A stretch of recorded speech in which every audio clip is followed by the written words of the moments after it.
Bonsoir à tous, ravi de vous retrouver sur Monaco Info en ce vendredi 13 janvier. Vendredi 13, synonyme chez vous de chance ou de contrariété. Nous sommes allés à votre rencontre aujourd'hui pour connaître votre penchant.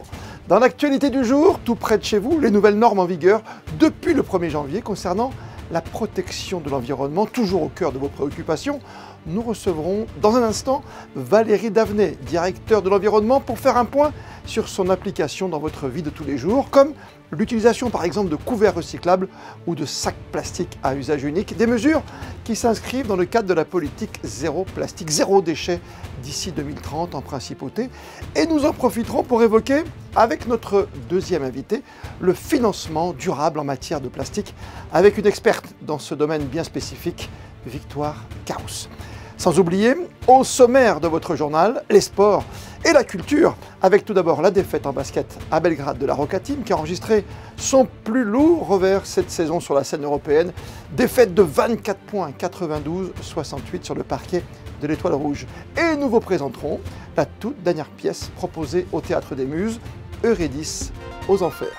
Mais sans plus tarder, cette question, enfer ou paradis, malheur ou fortune, que représente pour vous cette date du vendredi 13, jour porte-bonheur ou pas, chance ou malchance? Voici vos réponses recueillies par Sandrine Nègre. Ni un ni l'autre. Ça me laisse indifférente complètement.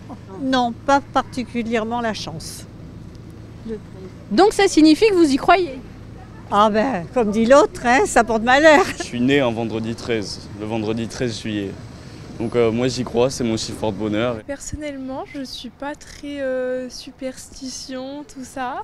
Mais je préfère penser que ça porte chance. Voilà, on essaie de penser positif. J'ai toujours une appréhension. Pas trop, mais bon, ça va. Moi non, je pense pas trop, mais des fois quand il y a des choses qui arrivent bien dans la journée, je me dis ça se trouve c'est grâce à ça et tout.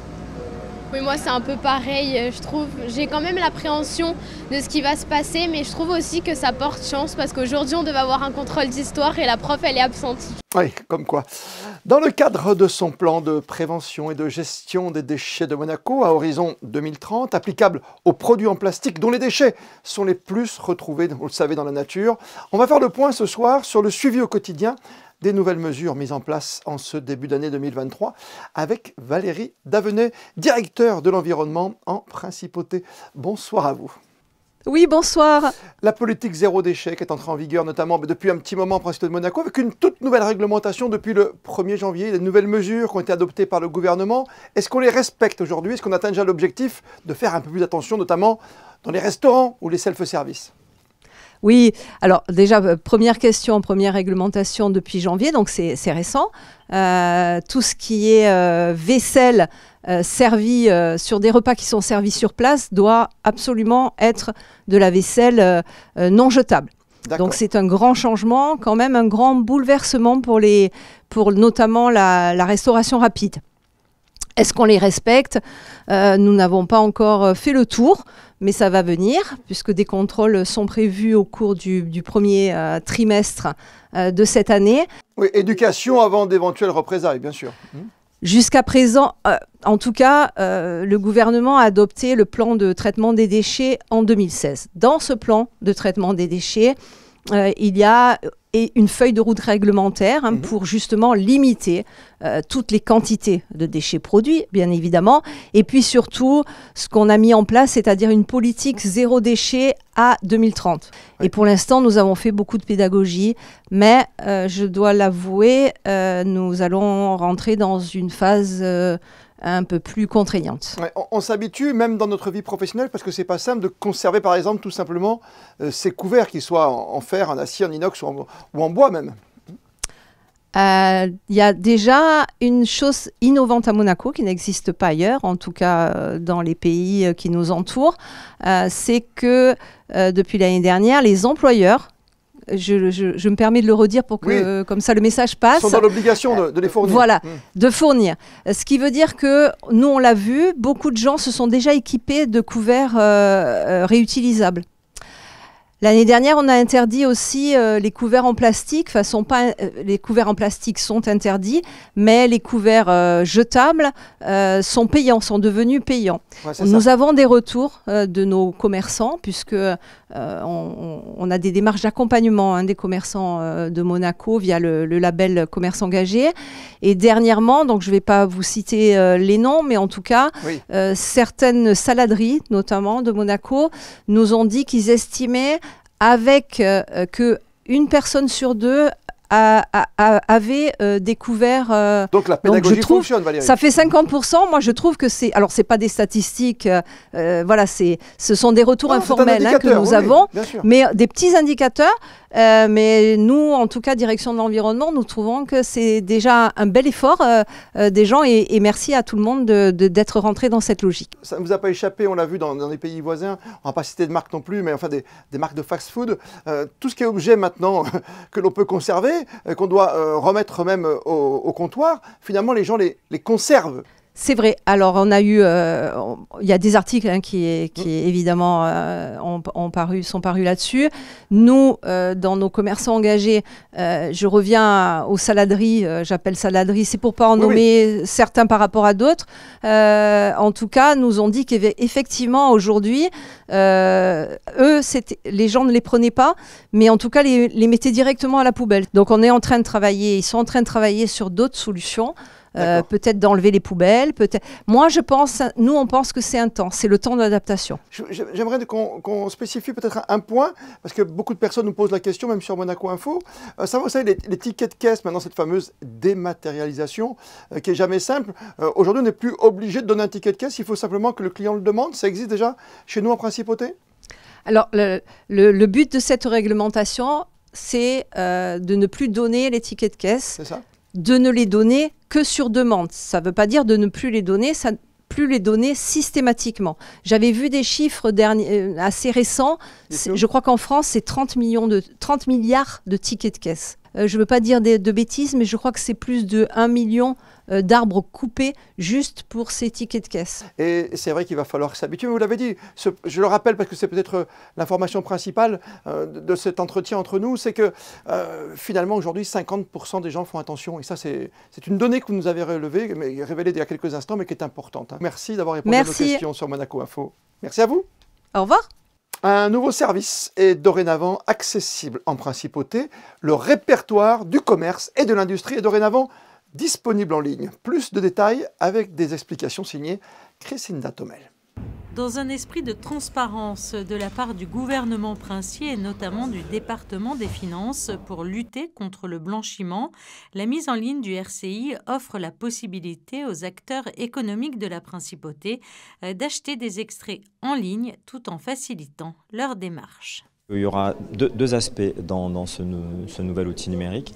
La possibilité de consulter en ligne des informations limitées de façon gratuite et puis la possibilité d'acheter un extrait qui aujourd'hui n'était possible qu'en venant physiquement dans mes locaux. L'avantage de ce service en ligne réside aussi dans l'accessibilité, accessible 7 jours sur 7, 24 heures sur 24. Ce service offre la possibilité d'acheter des extraits en ligne depuis chez soi, soit à l'aide de son ordinateur portable ou encore de son téléphone. Autre avantage, c'est l'instantanéité, c'est-à-dire qu'à partir du moment où je commande mon extrait de RCI, je le paye en ligne et il est directement accessible sur mon espace de stockage pendant 3 mois, la durée de validité du document, et donc ensuite je peux le réutiliser. Et enfin, troisième avantage, c'est un document qui reste au format numérique. Grâce à la valeur probante du numérique, cet extrait de RCI possède un certificat électronique sur le document PDF qui lui confère valeur probante et donc il est inutile de l'imprimer, on peut le conserver au format numérique et le donner pour ses démarches au format numérique. L'achat du RCI est de 15 €, un achat que vous pouvez donc dorénavant effectuer en ligne grâce à la direction des services numériques qui a mis en place un support téléphonique pour aider les personnes dans leur démarche digitale, soit toujours auprès de la direction de l'expansion économique qui continue à ce jour de fournir ce service pour celles et ceux qui préféreraient se déplacer. Et dans le cadre de l'initiative Monaco Finance Durable, mardi prochain se tiendra en matinée au Novotel de Monte-Carlo la deuxième grande conférence sur le thème du plastique. À l'initiative de Jean Castellini, ministre des Finances et de l'Économie, ce rendez-vous accueillera parmi les principaux intervenants Victoire Carrousse, experte en financement durable, qui présentera une toute nouvelle stratégie dans le domaine de l'investissement. Stratégie destinée à lutter contre les déchets et le gaspillage du plastique. Bonsoir madame. Bonsoir monsieur. Vous êtes une experte en finance durable, ça tombe bien puisque mardi prochain vous serez en Principauté de Monaco, on le disait. C'est intéressant de voir comment on peut financer au mieux maintenant ce qui nous attend, nous par exemple ici à Monaco, d'ici 2030 et le zéro déchet, le zéro plastique, on en a parlé il y a quelques instants avec le directeur de l'environnement ici en Principauté. C'est important aujourd'hui d'aller chercher des ressources un peu partout durablement. Voilà, donc nous, notre objectif, c'est d'attirer plus d'investisseurs à concurrence de 500 millions de dollars pour investir dans la circularité plastique. Et donc, essentiellement, il va s'agir de augmenter le recyclage du plastique, d'augmenter la durée de vie du plastique, de pouvoir réutiliser, par exemple, le textile, les packaging ou les emballages, mais aussi augmenter la durée de vie du plastique et trouver des alternatives, des nouveaux matériaux qui sont plus faciles à recycler, qui sont pas forcément produits à base d'énergie fossile, mais par exemple à base de plantes ou d'algues. Donc, c'est tout ça dans lequel nous voulons investir, en collaboration aussi avec les grands groupes industriels, parce que nous pensons qu'ils font partie de la solution. On travaille sur tous les produits qu'on peut trouver dans la nature, sans la détériorer, c'est très clair. Oui, parce que évidemment, parfois, c'est une bonne solution d'éviter les déchets. Il faut faire très attention parce qu'on ne veut pas non plus produire du plastique avec, par exemple, des cultures agricoles qui sont utilisées dans les chaînes alimentaires. On ne veut pas non plus des procédés qui soient polluants, par exemple, par les produits chimiques. Et bien sûr, ce qui est très important aussi, c'est de réduire les émissions de carbone. Donc, comment peut-on produire des polymères aussi avec une empreinte carbone moins importante que celle de l'industrie aujourd'hui? Et vous le connaissez très bien, c'est un de vos compatriotes, Bertrand Piccard, qu'on a souvent ici à Monaco, qu'on a la chance de croiser. Travaille beaucoup en lien avec les grosses entreprises, justement pour penser au futur, à d'autres éléments et à d'autres idées, et ne pas stigmatiser l'attitude de grands producteurs. Oui, c'est exactement notre approche aussi. Donc, ce fonds d'investissement, il est lancé en collaboration avec l'Alliance pour prévenir la pollution plastique, qui regroupe 70 grands groupes de toute la chaîne de valeur à l'échelle mondiale. Et nous pensons que ce partenariat est utile. Les sociétés dans lesquelles nous allons investir sont des sociétés qui sont relativement jeunes, en forte croissance, et qui ont besoin de ces partenariats, que ce soit commercialement ou pour développer leurs usines, par exemple. Donc, nous pensons que c'est complémentaire, en fait. C'est complémentaire. On note quand même dans votre association, finalement, dans ce partenariat stratégique, qu'il y a beaucoup d'entreprises qui sont européennes ou américaines, souvent nord-américaines, mais très peu en Asie, qui est un continent très pollueur, par exemple, voire l'Afrique. Oui, alors on a quelques entreprises, par exemple, dans les Philippines, des groupes japonais aussi. C'est vrai que nous n'aurons pas... Notre focus sera sur l'Europe et les États-Unis parce qu'il y a beaucoup de solutions technologiques, beaucoup d'innovations, beaucoup de capitaux aussi. Mais notre conviction, c'est que en investissant dans ces géographies, à terme, nous aurons aussi un impact sur l'Asie et l'Afrique. Il faut bien commencer quelque part. Et voilà, ça, c'est notre stratégie. C'est pourquoi vous serez présente mardi 17 janvier dans les salons de l'hôtel Novotel en fin de matinée pour cette deuxième grande conférence sur le thème du plastique en Principauté. Merci à vous d'avoir été l'une de nos invitées ce soir sur Monaco Info. Merci beaucoup, bonsoir. La réunion régionale des recteurs d'université du Arctique se tenait aujourd'hui en Principauté de Monaco au musée océanographique pour approfondir la coopération en vue d'un Arctique durable. Une alliance universitaire comme solution pour atteindre des objectifs sur la durée dans un monde arctique, on le sait, en rapide mutation. Réunion organisée en collaboration avec la Fondation Prince Albert II de Monaco. Les sports, une semaine après sa défaite de 20 points face aux Partisans, la Roca Team retournait hier soir à Belgrade pour cette fois y affronter l'Étoile Rouge. 2 jours après une énorme victoire face à l'Olympiakos, les Monégasques ont eu beaucoup de mal à enchaîner, c'est clair. Lourde défaite 92-68 sur le parquet serbe. Résumé de cette rencontre avec Yannick Debever et Sylvain Péroumal.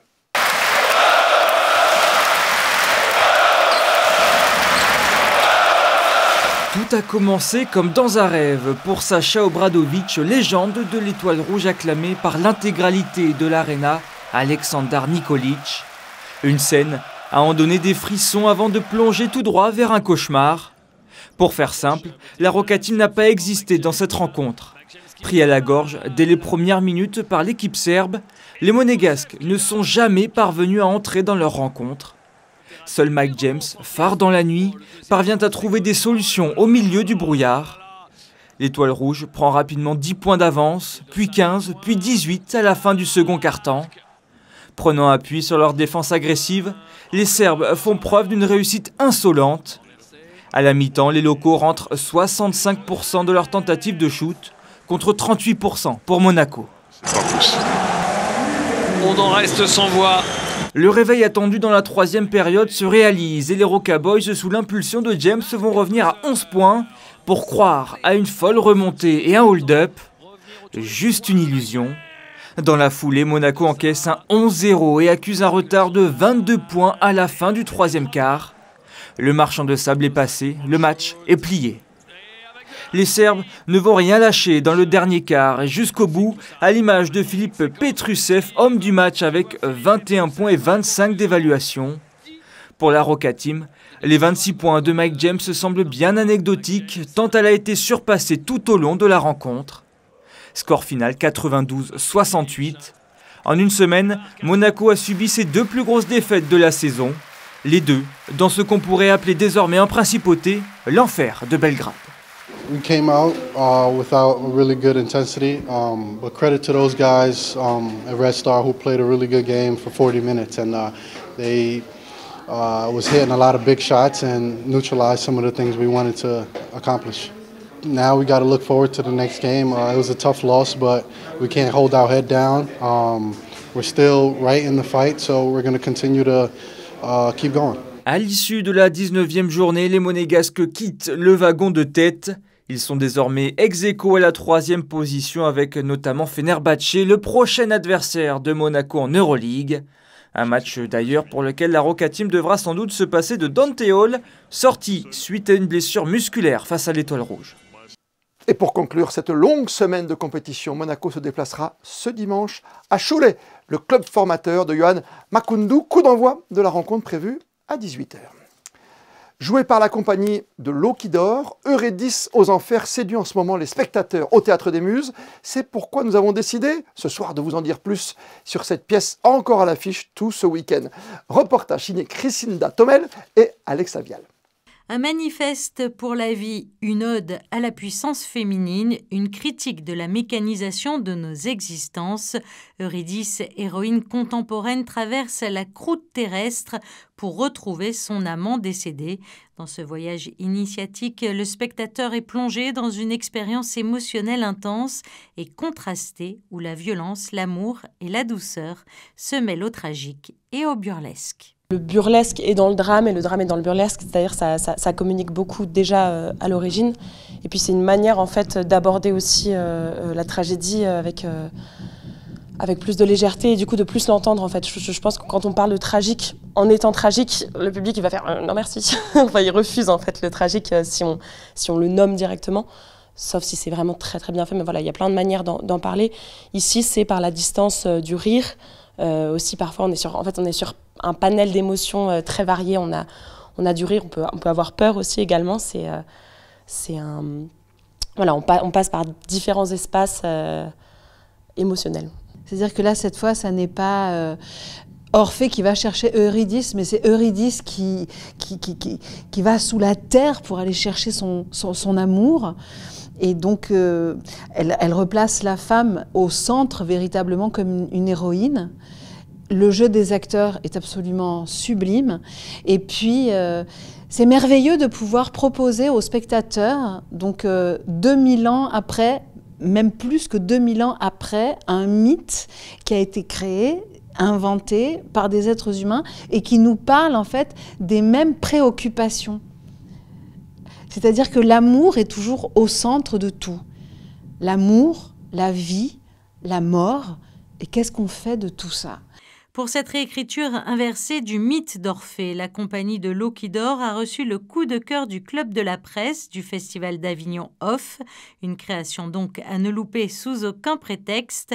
La pièce sera jouée encore ce samedi à 20h30 et ce dimanche à 16h30 au Théâtre des Muses.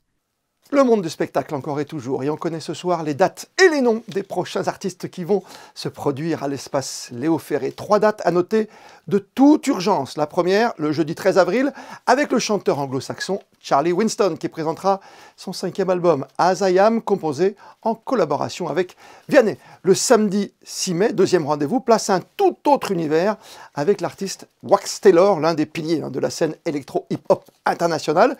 Et puis pour le début de l'été, le 3e rendez-vous, c'est le samedi 24 juin, place cette fois à l'humour avec Maxime Gasteuil qui reviendra pour l'occasion à l'espace Léo Ferré avec son spectacle intitulé Retour aux sources. Et sur vos agendas, gardez-vous un moment pour venir assister à l'incroyable vente aux enchères d'ours en peluche que vous avez peut-être vu pendant les fêtes un peu partout dans les rues de Monaco, aux terrasses des cafés, sur les balcons ou dans les voitures de sport. Une vente d'ours aux enchères au profit de l'association Monaco Disease Power, organisée par Karel et Marco Traverso. Cette vente d'exception aura lieu vendredi prochain, le 20 janvier, à 15h30, 3 avenue Prince-Pierre, avec la participation du commissaire-priseur Simon Depury. Et en soirée, toujours ce vendredi 20 janvier, aura lieu la fête du Tet pour célébrer le Nouvel An vietnamien à la Rascasse, une soirée destinée à récolter des fonds pour l'association soutenue par Louis Ducruet, son président d'honneur, les Soins de l'Espoir, qui s'occupe des enfants vietnamiens atteints de malformations cardiaques, encore victimes des séquelles de la guerre du Vietnam. La météo de ces prochaines heures, c'est avec vous, Christina. Samedi, le matin, le temps sera nuageux avec parfois quelques éclaircies. L'après-midi, le soleil arrivera parfois à s'imposer, mais le ciel restera globalement couvert.